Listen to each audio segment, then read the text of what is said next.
Get ready to fall in love with sourdough baking. I'm absolutely obsessed, and I know that you're going to be too. Subscribe to the channel and let's start making your first sourdough bread.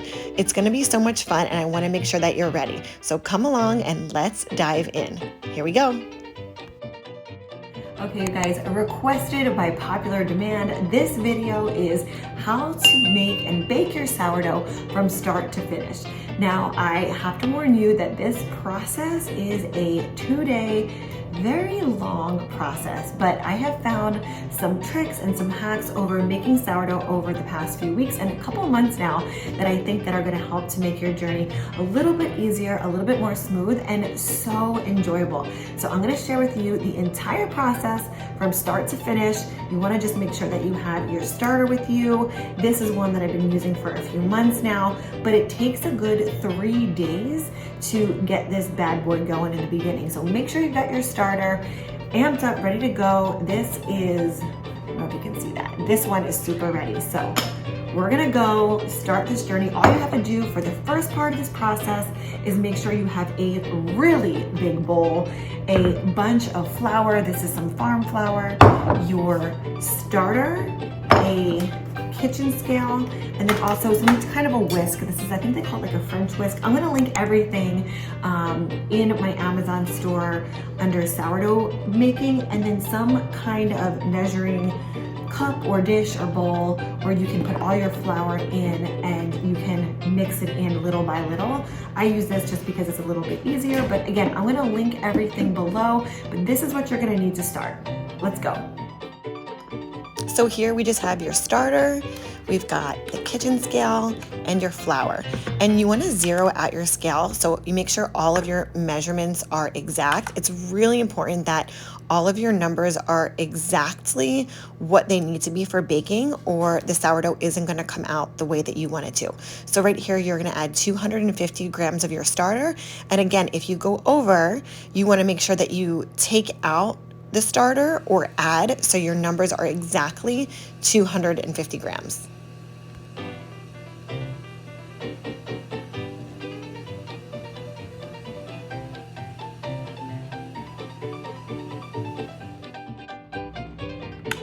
Again, you're going to zero out your scale and you're going to do 735 grams of water. Again, you're going to see that I go a little bit over, and I just will take out a little bit of water at a time to make sure my numbers are exactly at 735 grams of water. That looks good. And then I'm going to pour that into my starter. Next, we have our flour, and this is why I have a really big container here, because there's a lot of flour that's going in. So this is 1,000 grams of flour, and you're gonna fill this baby up until it reaches that number. Again, you wanna be really, really exact with all of your measurements just to make sure that the baking is gonna come out exactly the way that you want. So we're gonna start mixing the starter, the water, and the flour. And you're gonna see that I add a little bit of this at a time because it's gonna get really, really tough to start mixing. The more flour that you add in, the harder it's gonna get to mix with your spatula. So I just add this in little by little. And then when I get halfway through, or even a quarter of the way through to the bottom of my flour, you see I have 2 hands here on my spatula. I'm even just gonna take off my rings, my jewelry, pull up my sleeves, and just really just mix this all by hand because there's so much flour in here. So do as much as you can with your spatula, and then just get your hands in there, get dirty, and mix this up for 10 minutes. Now, after you mix this for about 5 to 10 minutes, you're gonna let this sit out on your countertop and rise for 1.5 to 2 hours. The other thing that you're gonna wanna do is, if you wanna keep using your starter, which week to week you're gonna wanna bake breads and just all other kinds of really fun baked goods, is you have to keep feeding it. Jared named her Blossoms, so we're gonna stick with that name. So every week, what I'm doing is I'm just adding, and this is again as I'm baking with it, I'm gonna add 1/2 cup, and you want to be pretty accurate with it, but okay, so you're going to do 1/2 cup of your flour and 1/2 cup of your water, mix it together, and then you can store it in the fridge. So from what I've learned about sourdough is When you keep it in the fridge, it's active, it's alive, but it's asleep. And when you have her out on the counter, she's really awake, she's super active and alive, and you want to bake with her more often. So it just depends on how much you're cooking or baking with your sourdough. If you want to keep it in the fridge or keep it on the countertop. For me, I just keep it in my fridge during the week, and then when I'm ready to bake with it, I take it out a day before, I do a feed, leave it on my counter, and then she's ready to go.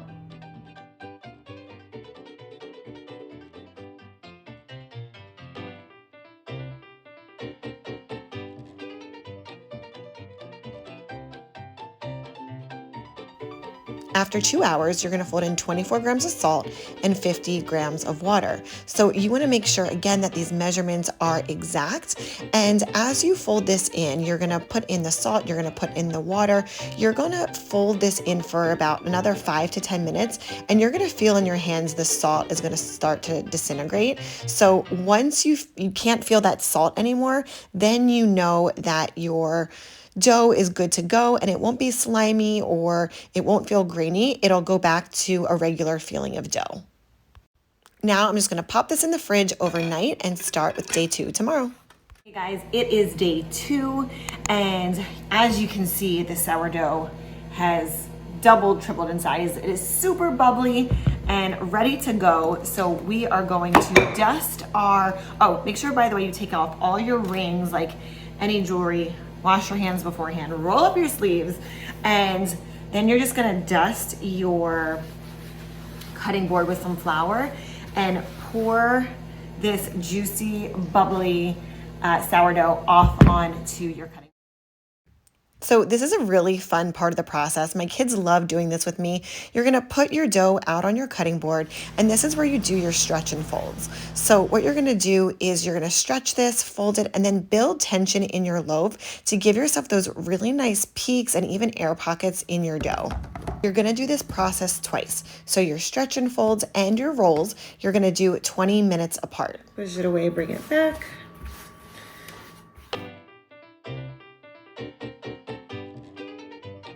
Okay, so now I have both of my loaves. They're ready to go. I'm just going to cover them, put them in the refrigerator, and then tomorrow I'll bake with them. I could also wait just a couple more hours. I'd say like 4 to 6 hours, and cook them tonight, bake them tonight. But because it's already late, it's already 4 o'clock, I'm not gonna stay up till 10 o'clock to bake them. So it's okay if you need to put them into your refrigerator, wait till the next day, and then bake them the next morning or just the next day whenever you have a chance. So here we go. Welcome to the final day of making our sourdough. So this is the very last part of the process. I had my sourdough in the refrigerator overnight. It is, you can see it is still bubbly and ready to go. So we are going to finally bake this baby up, put her in the oven, and get ready to go and enjoy some beautiful sourdough bread. So the first thing that you're gonna put down is a piece of parchment paper. So I'm gonna grab that, and then we'll start the process. All you're gonna do is take your parchment paper. Oh, this is a pro tip too. Crinkle it up, because it's not gonna lay flat if you just, take it off of the parchment paper roll and lay it down. So crinkle it up and then it'll lay flat.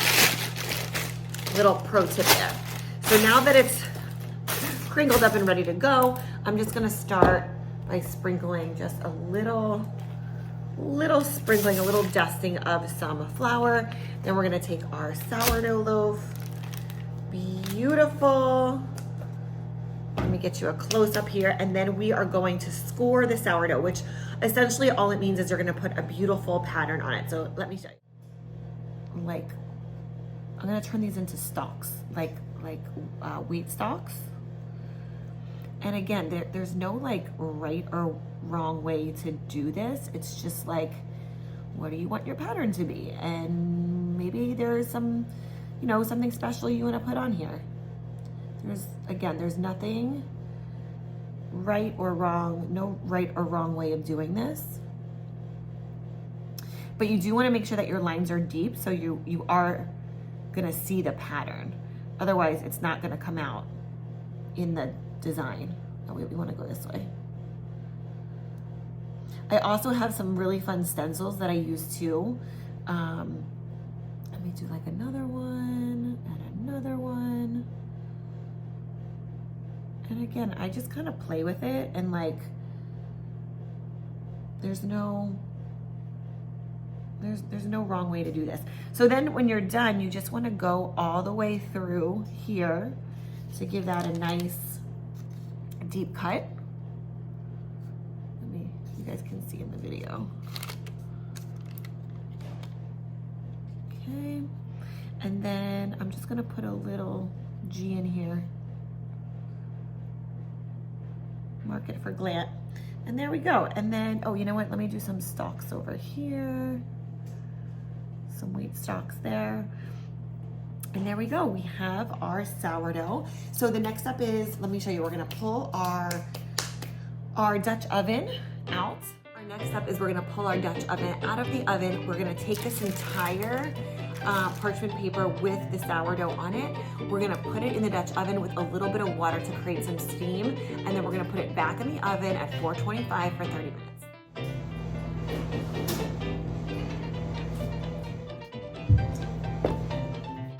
Mitts on when you're using this. It's easy to forget, but it's very, very hot.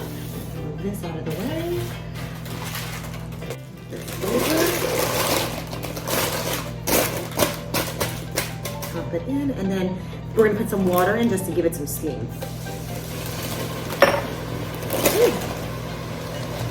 Even that steam is super hot. Okay, we're gonna put this back on.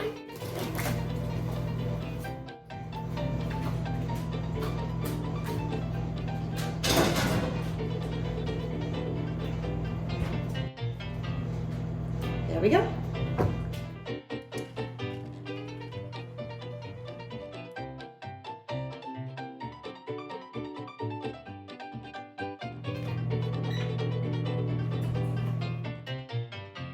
Wow! I'm just gonna put it here.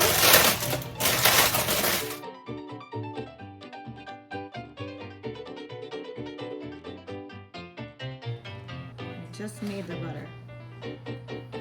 Boy. Oh my gosh, that looks like it's gonna be so good. Let me cut another piece. Dad, can I cut the next piece? Mm. But that's really crusty. Hey, Jordy. Oh my God, you guys are so good. Thank you so much for being on this amazing sourdough journey with us. Tag me when you make your next loaf, and I hope you love it as much as we do.